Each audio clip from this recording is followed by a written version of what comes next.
They ignored the fact that you got chartered flights because of this girl. They ignored the fact that ratings were going through the roof because of this girl. Instead, they resented it because they said, yo, we were doing stuff long before Caitlin Clark got here, and y'all wasn't paying attention then.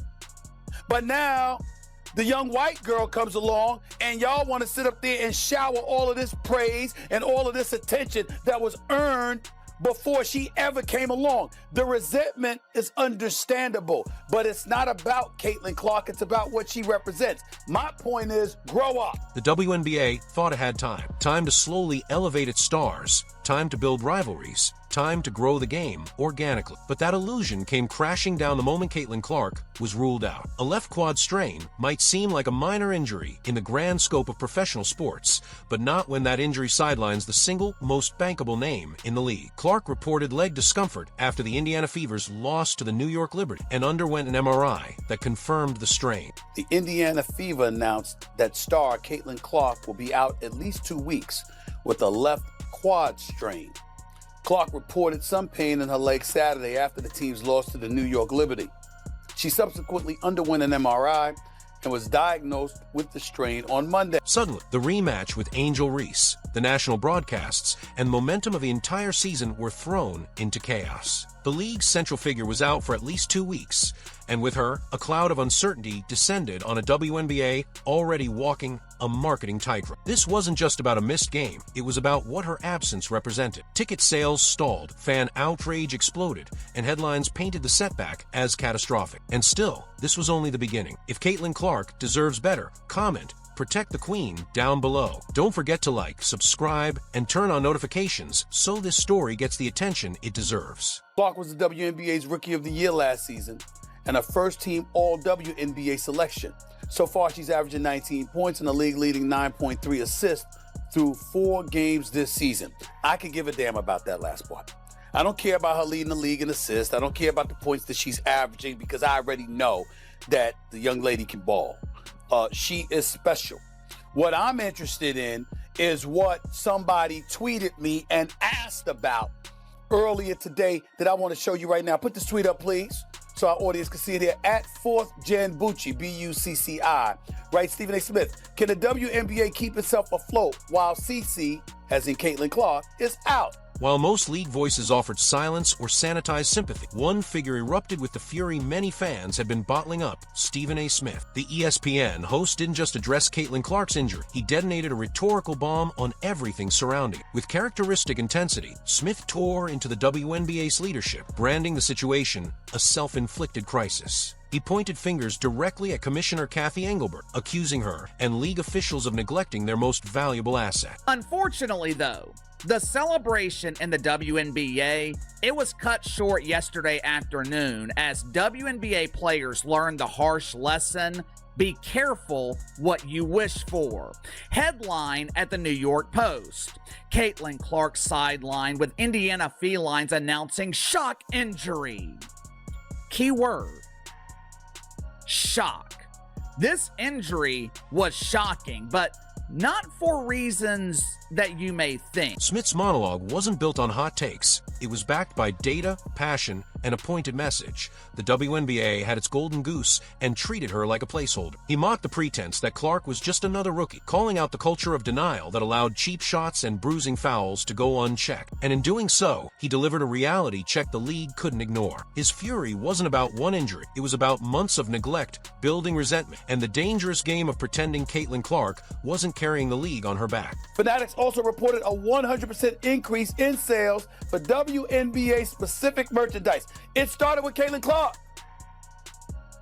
And so now that we know all of this, and we've known that for months, now we get to turn around and look and see what exactly is it that the league will do knowing that she's out for the next 2 weeks. I'm not saying I know for sure what's going to happen, but I have an idea. Caitlin Clark's impact on the WNBA isn't speculative. It's quantifiable, undeniable, and overwhelming. Since her arrival, the league has witnessed a historic surge in every measurable metric. Home attendance for the Indiana Fever skyrocketed to an average of 17,035 fans, while road games drew over 15,000 per night, forcing multiple franchises to relocate games to larger venues just to meet demand. National broadcasts featuring Clark routinely doubled or tripled standard viewership figures. Games with her on the court averaged 1.17 million viewers. Without her, the number plunged to 394,000. That's not a dip, it's a free fall. Thanks to Clark, Indiana led the league in attendance both at home and on the road. The Fever averaged 17,035 fans at home and over 15,000 on the road. 4 teams moved home games to bigger arenas when Indiana came to town to accommodate more fans. That's about Caitlin Clark. How do we know this? Attendance for the entire league was up nearly 50% last year. According to data from across the timeline, and Indiana led all teams with an average attendance of 17,035. That was up 319% from the year earlier. Merchandise sales for WNBA gear spiked 100%, and jersey sales hit record highs. 6 different network partners reported breaking their own viewership records when broadcasting Clark's games. The Fever's 319% rise in year-over-year attendance wasn't driven by marketing. It was driven by one name. The argument isn't about whether Clark is a star. It's about how the league let its brightest light flicker without protection. And now, the numbers are beginning to expose the consequences. We'll find out. We don't know yet, but I'm going to be really, really interested in seeing, Molly, what kind of effect this has on the WNBA's ratings. Because if for some reason there is a precipitous drop-off, then everybody needs to stand down and recognize the fact that the speculation or the assertions and assumptions about her being the golden goose is validated. Beneath the surface of Caitlin Clark's rapid rise lies a deep undercurrent of resentment, one that's been simmering long before her injury. Public statements from veteran players and rising stars have made it not everyone is thrilled with Clark's spotlight. Angel Reese, who's become both a rival and a media lightning rod herself, has thrown subtle shade at the attention Clark receives. In one clip, she seemed to mock the imbalance in media coverage, while online chatter constantly fuels a rivalry that often crosses the line into outright hostility. Cheryl Swoops, a legend in the sport, questioned the legitimacy of Clark's collegiate scoring records, suggesting they should come with asterisks due to redshirt years and eligibility extensions. You asked me about Caitlin. If you're going to break a record, to me, if it's legitimate, you have to break that record in the same amount of time that that player set it in, right? So if Kelsey Plum set that record in 4 years, well, Caitlin should have broke that record in 4 years. But because there's a COVID year and then there's another year, you know what I mean? So she's already had an extra year to break that record.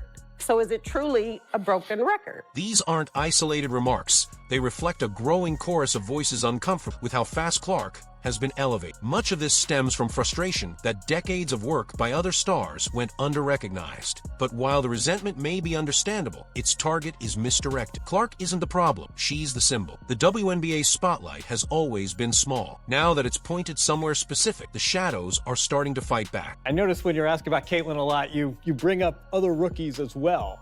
No league's ever about one player. That player could get hurt or whatever. So I think it's just to give recognition that in sports, people watch for compelling content and rivalries.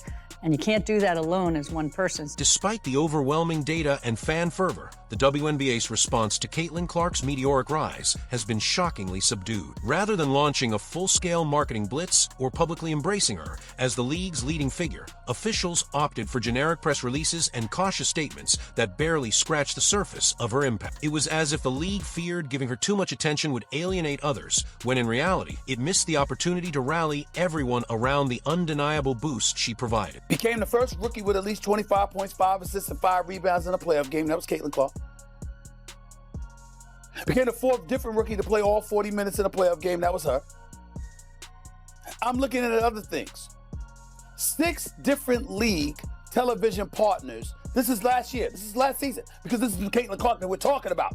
6 different league television partners set viewership records that year, her rookie year, for its highest viewed WNBA game.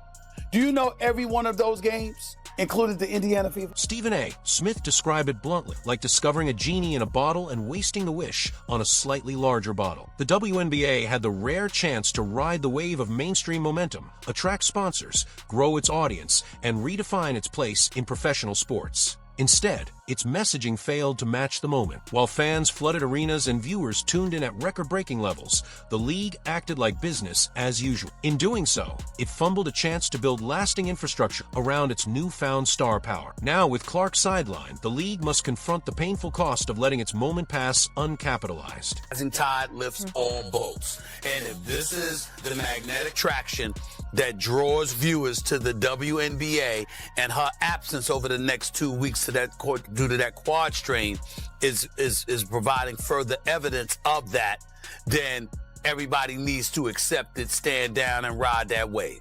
I'm going to be really interested in seeing how the ratings are going to look without her over the next 2 weeks. Let's make sure we come back and ask me this exact same question after she's been gone for those 2 weeks. The absence of Caitlin Clark triggered a domino effect that the WNBA appeared woefully unprepared to handle. Within days of her injury announcement, ticket prices for upcoming Indiana Fever games were slashed by half. Entire sections in previously sold-out arenas sat unsold, with fans openly stating they would no longer attend or tune in until Clark returned. The Chicago Sky and Washington Mystics, who had moved their games to larger venues solely to accommodate Clark-fueled demand, were left facing embarrassing attendance gaps and revenue shortfalls. We know what she brings to the table, but people wanted to hate because why?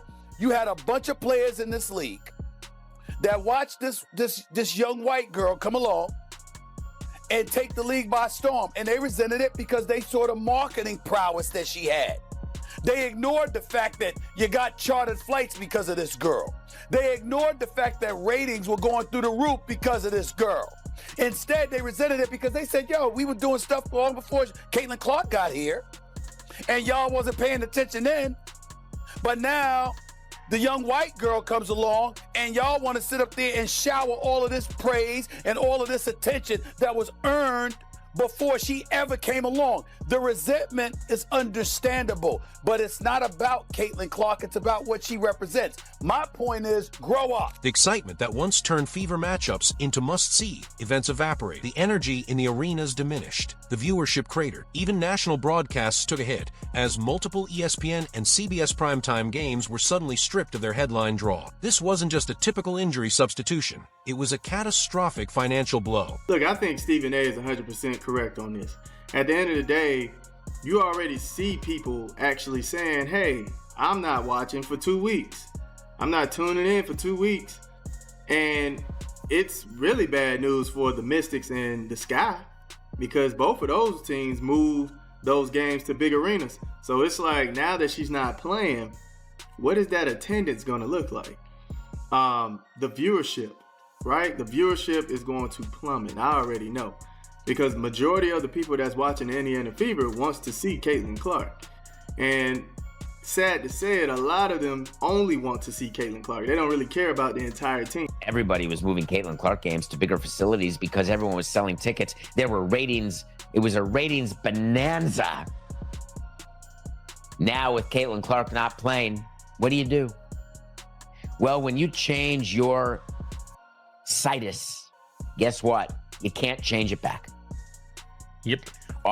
The tickets are literally half the price, and there are entire sections of the stadium that have not sold any tickets. Across social media, fans pledged boycotts, while influencers, analysts, and even casual viewers questioned why the league had failed to protect the very asset that made these ticket surges and sellouts possible. A spotlight doesn't just disappear, it moves. And right now, that spotlight is shining on the league's inability to keep its biggest star safe. What turned Caitlin Clark's injury from unfortunate to infuriating wasn't just the timing, it was the pattern. From her very first WNBA game, Clark became a magnet for hard contact. Elbows to the face, forearms across the neck, flagrant fouls that would draw suspensions in other leagues. These weren't isolated incidents. They became weekly occurrences. She came into the league last year with no break whatsoever between the college game and the pro game and did her thing. Ended up as an all-star, ended up being fourth in the league in MVP voting, was the clear winner for Rookie of the Year. No competition whatsoever in that regard when it was really all said and done. We know what she brings to the table. But people wanted to hate because why? You had a bunch of players in this league that watched this young white girl come along and take the league by storm. And they resented it because they saw the marketing prowess that she had. And through it all, the WNBA's disciplinary response was nearly non-existent. No sweeping changes in officiate, no public statements reinforcing her protection, no high-profile suspensions to set a precedent. The hits kept coming, and Clark kept getting up, until she couldn't. Stephen A. Smith's outrage stemmed not from surprise, but from inevitability. He warned this would happen weeks before the quad strain became headline news. Higher television ratings, higher attendance figures. Ladies and gentlemen, that doesn't come courtesy of a league. It comes courtesy of the players that play in the league. And in her case, she was the most popular, which means she could have helped your bottom line, which means you should have seen that from day one and maximized it. But you didn't do it. He questioned how a league so dependent on one player's visibility could allow her to be treated like a crash test dummy every night. And in doing so, he framed the moment not as a tragic accident, but as a failure of leadership. Clark wasn't just exposed on the court, she was left vulnerable by the very institution that should have guarded her. Now, the consequences are playing out in real time. The WNBA now stands at a defining crossroads, and the next few weeks may determine whether it emerges stronger or falls further into obscurity. Caitlin Clark was never just a rookie phenom. She became the gravitational center of the entire league. Became the first rookie with at least 25 points, 5 assists, and 5 rebounds in a playoff game. That was Caitlin Clark. Became the 4th different rookie to play all 40 minutes in a playoff game. That was her. I'm looking at other things. 6 different league television partners. This is last year. This is last season, because this is Caitlin Clark that we're talking about. 6 different league television partners set viewership records that year, her rookie year, for its highest viewed WNBA game. Do you know every one of those games included the Indiana Fever? Her games broke viewership records across 6 different networks. She became the first rookie to log 25 points, 5 rebounds, and 5 assists in a playoff game. Her debut alone pulled 2.7 million viewers, more than entire WNBA seasons used to draw cumulative. And yet, despite all this, the league let her carry the burden without support. 2.2 million average viewers tuned in to watch Caitlin Clark and the Fever take on the Liberty. Peaking at 3.2 million viewers is crazy for the WNBA, even for the Fever. Became the 6th most watched WNBA regular season or playoff game. Now that she's sidelined, what remains is a glaring void. The question isn't whether the WNBA needs Caitlin Clark. The numbers have already answered that. The real question is whether it will learn to protect and elevate its stars before the damage becomes irreversible. Stephen A. Smith called it plainly. Stop pretending this league doesn't revolve around Clark right now, because the fans already know the truth. The networks do too. The ball is in the WNBA's court, and there may not be another Caitlin Clark waiting in the wings. For those still watching, the message is clear. Protect the queen or risk losing the kingdom.